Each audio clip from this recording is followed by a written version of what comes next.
Hey guys, good afternoon and welcome to our Saturday 12:30 edition of the Let 'Em Run podcast. My name is Freddie York, your host. Today I'm going solo.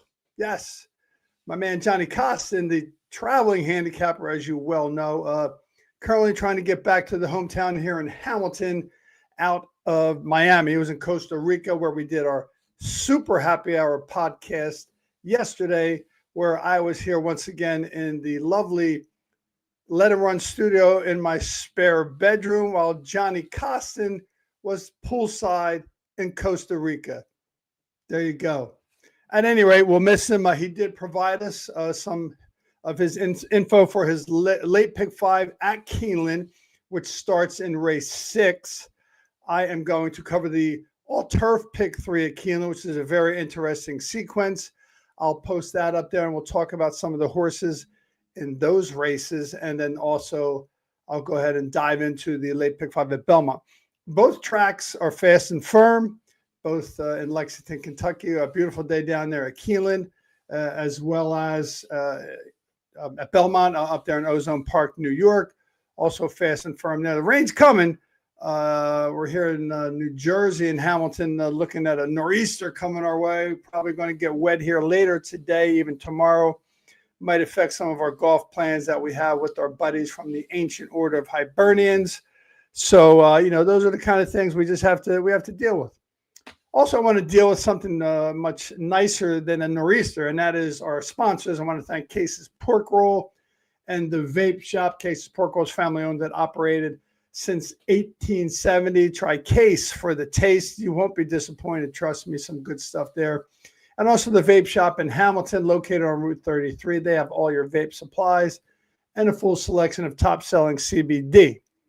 One more person I would like to thank is Joe Amardino from J.I.'s Greenhouse Catering and Kitchen, who is the group who provides the tremendous food at the Ancient Order of Hibernians in Hamilton. They'll have food there on Thursdays, Fridays, Saturdays, and Sundays during football season.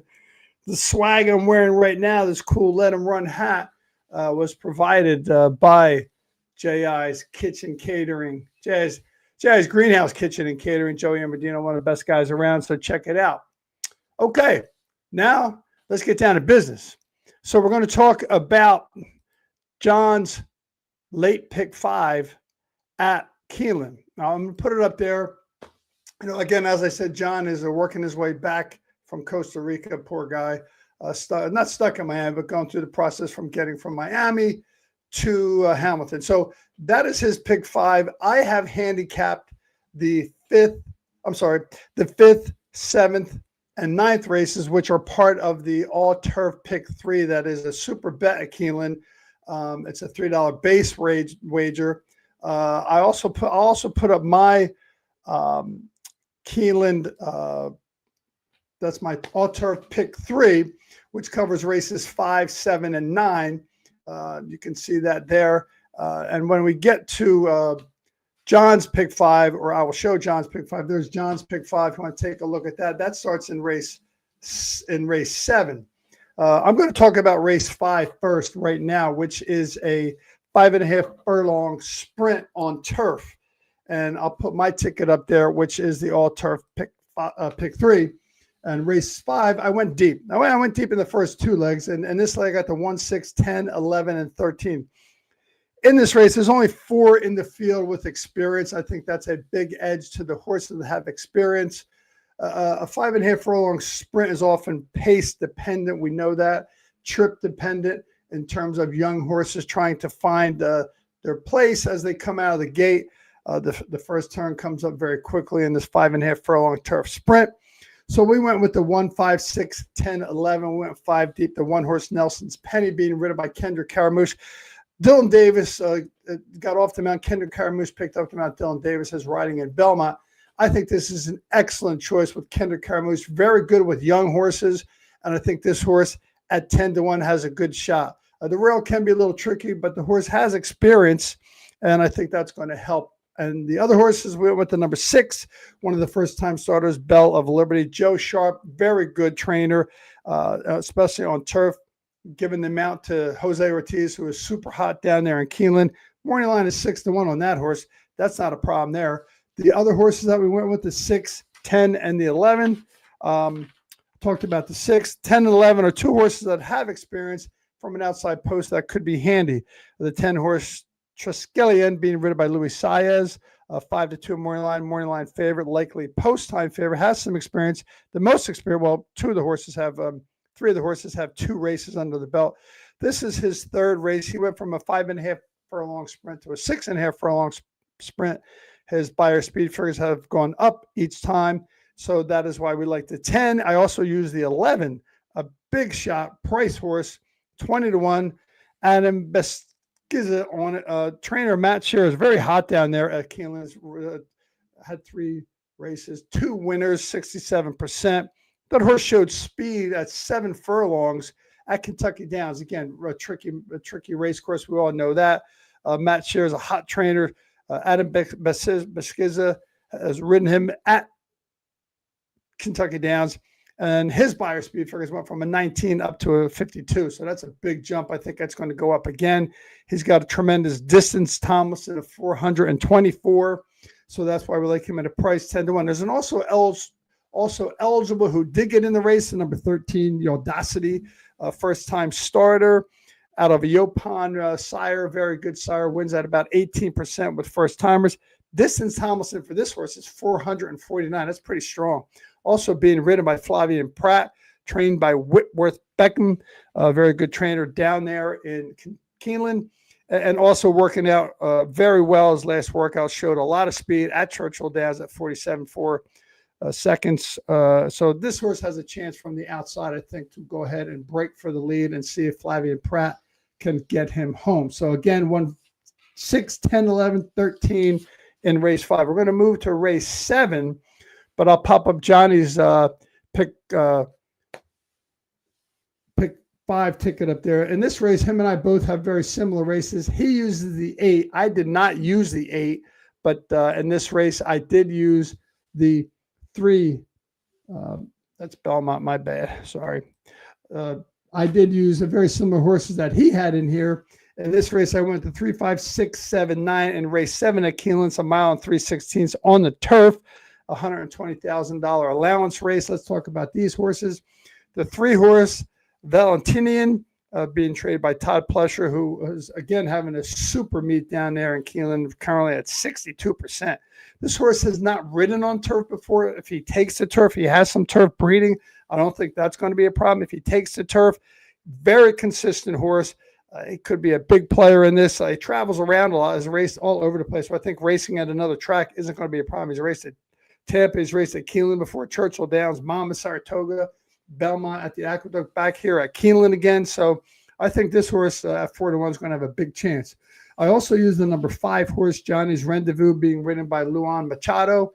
This jockey, Luan, is overdue. He's 0 for 24. He's too good of a jockey to not get another chance to put a W next to his name. He's 0 for 20 right now at Keeneland, but don't let that scare you, I think. And at a price of 9-2, this horse showed some very good opportunity to race on the turf last time out when he was at Saratoga and got the win with Castellano aboard him, Javier Castellano, but responded well, gamely, very consistent horse. Just broke his maiden last out, but I think that's another light bulb angle that we'd like. The number 6 horse is another horse we use, Chapman's Peak. I think this horse is probably the strongest horse in the field, trained by Brad Cox. Super combination of Brad Cox and Irad Ortiz, riding third off the layoff, number 1 prime power.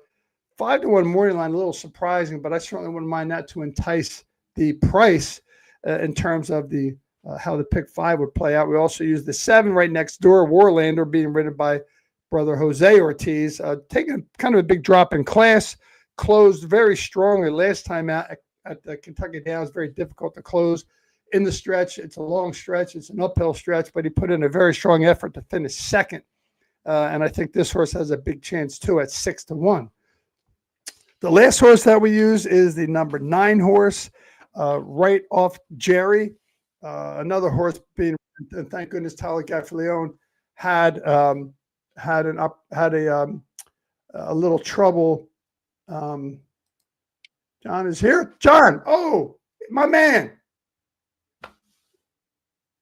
Does he get through? Did he go through security, John?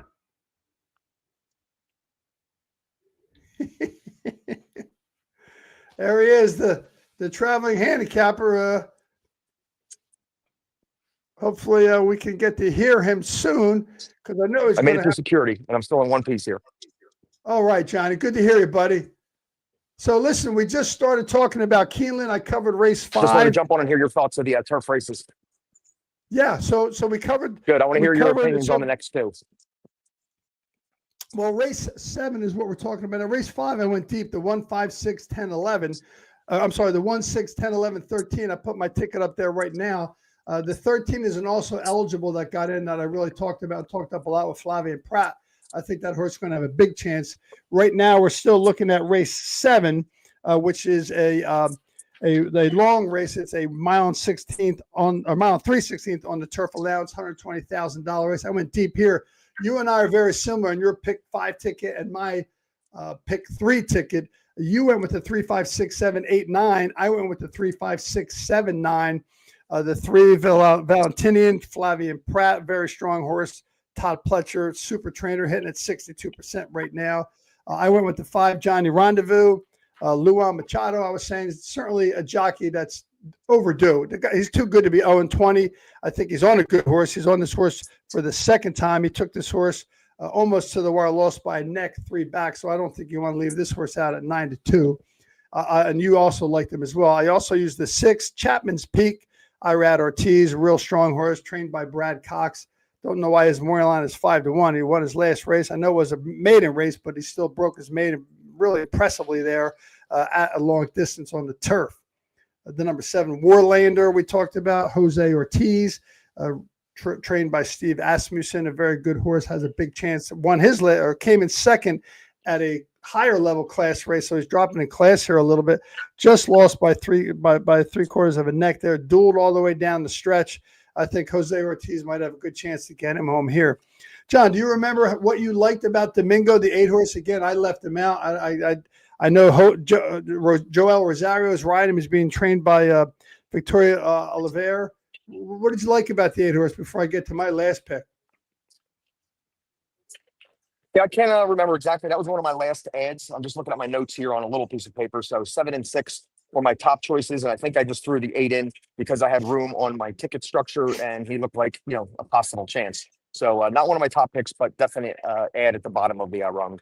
Yeah. And again, the horse is dropping in class a little bit. Again, Joel Rosario knows the horse well. I had a bad trip last time. Tried to improve, but got stuck on the rail. So the other horse that is the 9 horse, Right Off Jerry. This horse is very interesting. He's getting blinkers on. I was mentioning I just got to him when you hopped on here, John. Tyler Gaffalione is okay, thank God. He had a pretty rough ride the other day, but he's okay. The horse unfortunately didn't make it. Our condolences to the connections for the horse. But Tyler Gaffalione is riding. He is on this horse. He's ridden him the last 2 times. Had a rough trip last out. Tight break, was bounced around at the break. Didn't have a chance, and therefore didn't even ride him out. And that was at Kentucky Downs. Again, tough track. So that's the horses we're using. I'm using and John's using in that race.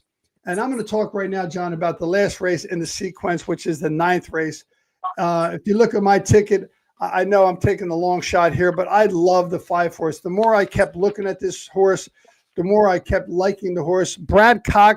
Chad Brown has won the QE2 5 times, more time than any trainer in this field. I think that's got to give him a big edge. I think he knows how to prepare a horse to get ready for this race, John. What do you think about that? He's my next ad for sure. And on my own tickets, I'm going to play him. I'm going to go a little deeper, and I'll definitely include him because he is the speed turning for home. And you're going to be holding your breath with Chad Brown leading, like we really discussed in depth yesterday, all the horses. So I'm going to just lean on the 2 big favorites and, 6 for 8 and 5 for 5. They're just, amazing animals and, try to lean on one of them to get the job done. But the 5 is definitely the scare factor with the lead turning for home, and we might just keep on going.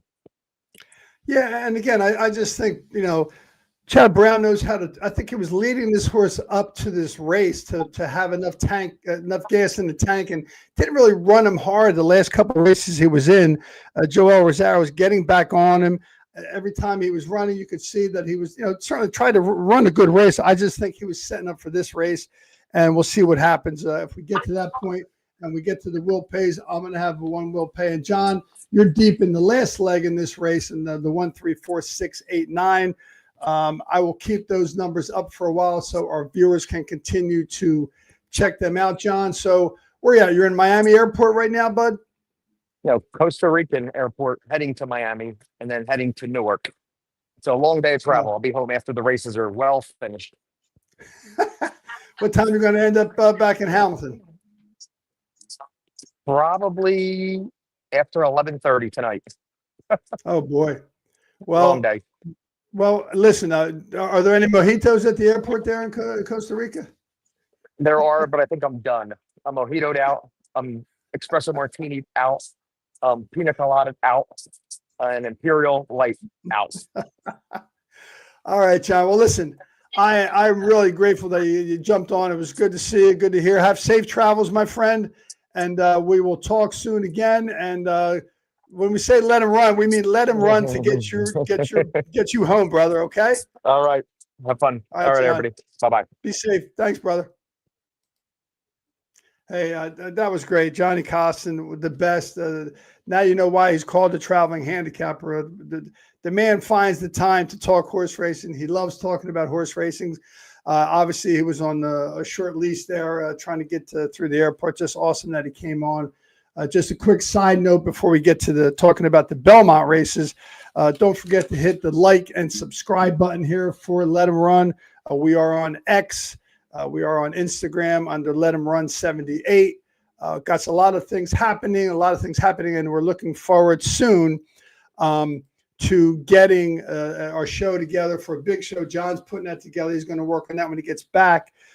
Breeders' Cup show. We're going to have special guest trainers, some jockeys, agents talking about the Breeders' Cup races on Friday and Saturday. So be sure to stay tuned for that. And you can read a lot of our articles on Sports Talk Florida. So check that out. That's also a good opportunity. Okay. I want to talk right now about Belmont, the late pick 5 at Belmont, which starts at race 7. You can see my ticket up there. It is a $113 ticket where I didn't spread big in any race because I just thought in the past, I know there have been some pick 5s that both John and myself have singled the horse. I didn't see a horse anywhere I can single, although there was an opportunity to single a horse. I'll get to that in the 9th race because there was a big scratch that made an impact on a horse that I absolutely love. When we get to the 7th race, we'll talk about that. So let's talk about the Belmont race 7, which is a optional claiming 45 non-winners of 2, a mile and 16th on the turf, which again at Belmont is fast and firm. So that's cool. So I went 4 deep here, the 2, 6, 8, and 9. The 2 sounds like a plan written by Santana. 7-2 morning line, likely morning post time favorite. A number 1 prime power. Last time out, his speed, his final time in that race is by far the best in the field. Put up an 87 buyer, also the best in the field. I don't see this horse doing anything but moving forward. He's continued to move forward from the 5 races back in April, continued to get better and better. And I think he fits this race perfectly, dropping in class. Santana has ridden him the last 3 times to 3rd, to 2nd, to 1st, knows the horse well, got Lasix the first time out last time, and I think that helped a lot. I think that's going to continue to help. But we also went with the 6, Dear Chairman. Got a better post this time. Last time he was stuck way out in the 11th hole in the 12-horse field at Belmont at a similar race. Tried to get up there, but had a little trouble. Junior Alvarado rides him again. Got enough speed to get out there and stay with the front runners. I think he's going to have a big chance. We also went with the number 8 horse in this race, Leon Blue, 9-2 morning line, ridden by jockey Chris Elliott, who's becoming a very good jockey down there. He's got a lot of speed. I think this horse could break for the front. His last race, he had a little trouble. He broke through the gate, lost a lot of energy probably. So still got the lead, but just at the finish didn't have. That's the only really bad race he ran. If you look at his history, he's ran 7 times, coming first twice, third, second 3 times and third once. So he's always there, and he's going to be there again. I also went with the number 9 horse, Saratoga Flash. Got to love Dylan Davis on a horse that can close. This is the first time Dylan Davis is getting on this horse. And I think when Dylan Davis and Safi Joseph Jr. get together, they win at like 42%. Pretty high percentage. They're 1 for 5 here at Belmont. But Safi Joseph Jr., tremendous trainer, putting Dylan Davis on a horse that likes to close for the first time.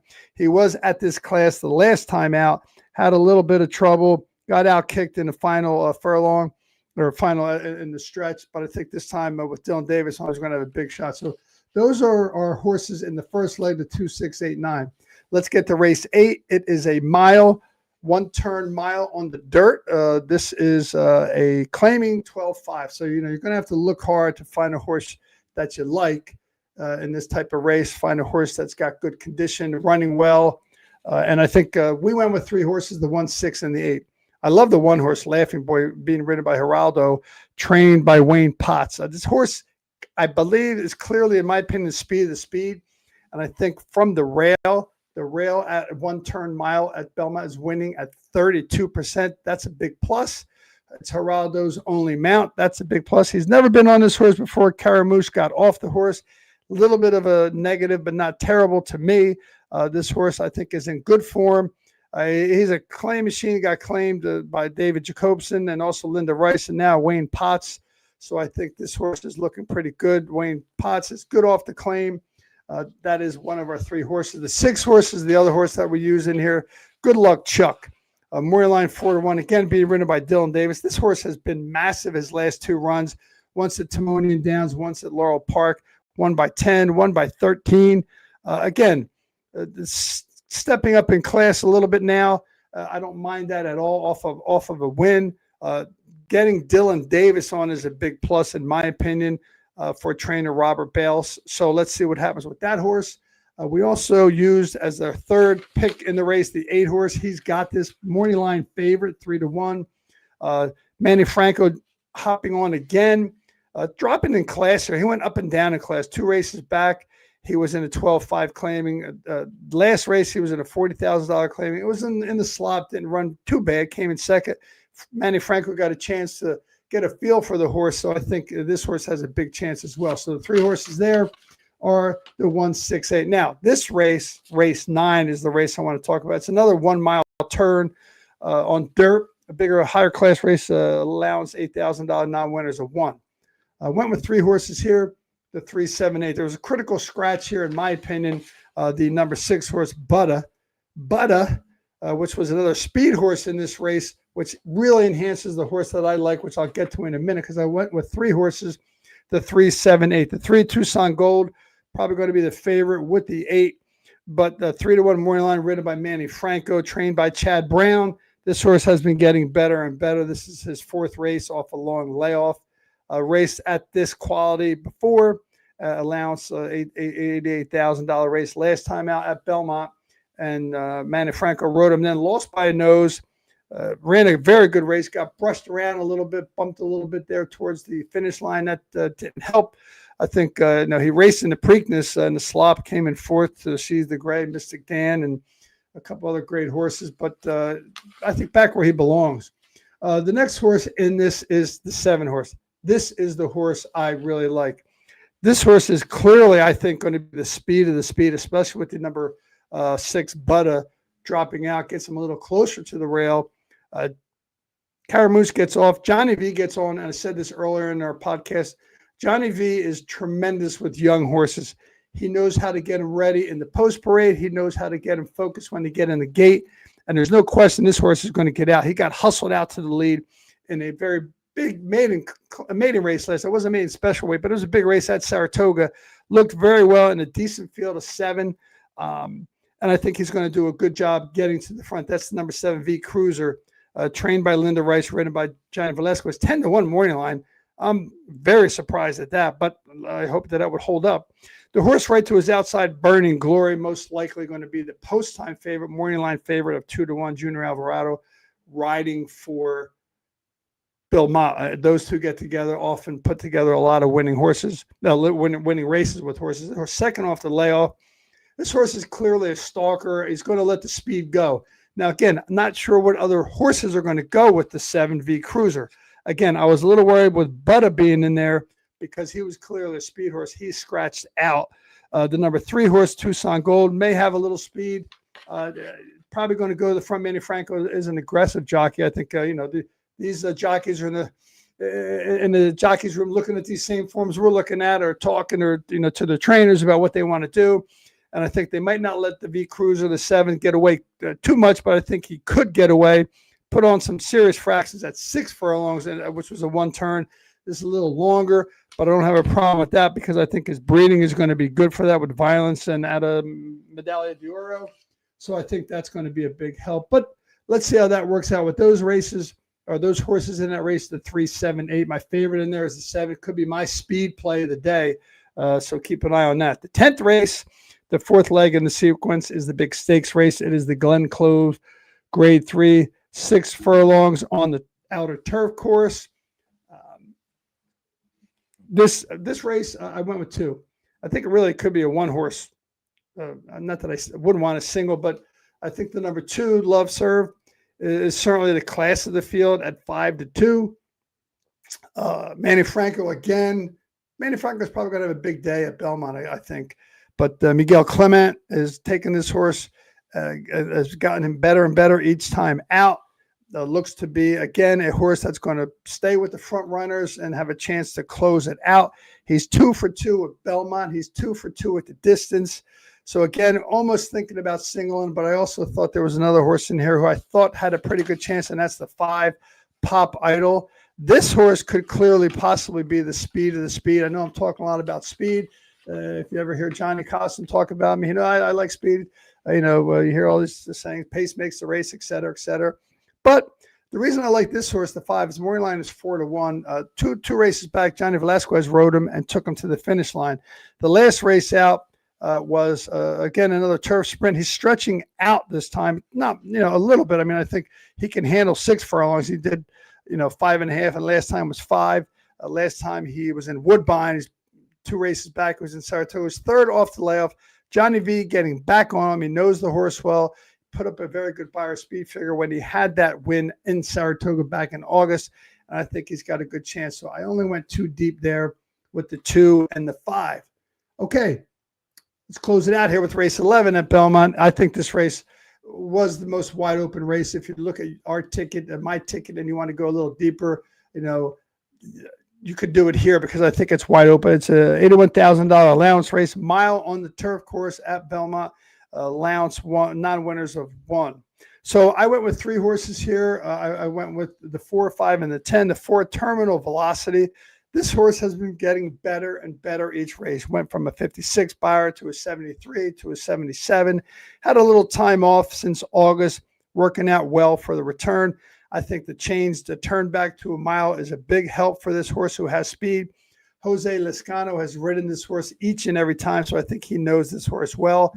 Also, this horse is an E8 horse by Brisnet. Brisnet is something I like.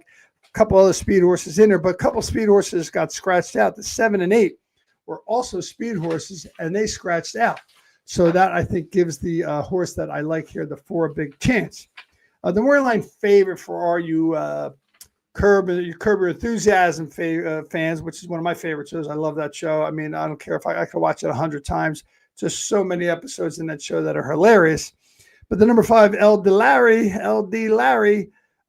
being ridden by another DD, Dylan Davis. A lot of D's in that lineup there. LD Larry, Dylan Davis. Anyway, this horse ran a really, really good race. I don't know how he lost. Well, he did lose, but he fought on right to the end, had a tremendous gallop out. I know some of the analysts talk about gallop out all the time. Some like it, some don't.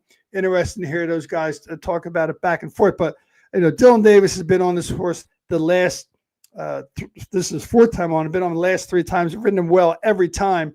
I think this time he's going to take him and win the race. And I think at 5-2, I'll be thankful if that morning line stays at 5-2 at post time. And I also went with the last horse that we have in the sequence, the 10, Coach Case. Again, Miguel Clement Jr. Alvarado on a horse that looks to be ready to run a good race. I just think it's a good post. I think he's got a good shot from there. Junior Alvarado, one of the better riders on turf. Miguel Clement, a tremendous trainer in his own right. The horse has recently been gelded, so I could see this horse being a little leaner, a little fitter, and we'll see what happens with that. So there's my ticket there for the late pick 5 at Belmont. So again, good luck to everyone. Thanks for all the people watching us. I want to thank again my buddy Johnny Cosson for joining us again from Miami or from Costa Rica. He was still in the airport of Costa Rica. Love that guy, man. He just loves talking horses. One of the best, a good friend. So again, don't forget to hit the like and subscribe button. Check us out as we move forward. We'll continue to grow on Capital Sports Network. Want to once again thank Sean Miller, the director who takes care of all the programming here for us and for many of the podcasts that are on Capital Sports Network. Check them out. Don't forget to check out Florida Sports Talk, where a lot of the articles we write are on there. And soon there will be an archive of all our previous podcasts to check them out too. So don't forget to check that out. And then last but not least, don't forget, let 'em run, and good luck, everybody.